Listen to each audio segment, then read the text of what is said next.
the line of best fit. Let's do a line of best fit for this. So we start off with insert. Will a scatter one be useful? Okay, scatter. So let's just home, cut, click on that one, then click the plus, and then it selects it over the right hand side, so I don't have to drag it. So as you see, it's behind this, so I have to click on that arrow, that's it, to get it. Click on paste, make it bigger, double click and put scatter.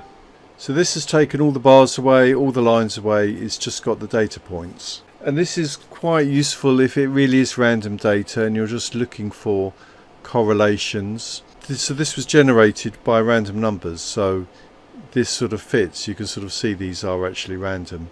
So let's see if we can find a line of best fit. So click on the plus, trend line, line of best fit, also known as trend line. Okay, so that shows that on average Excel considers this data is trending downwards. So that could be quite useful in certain situations.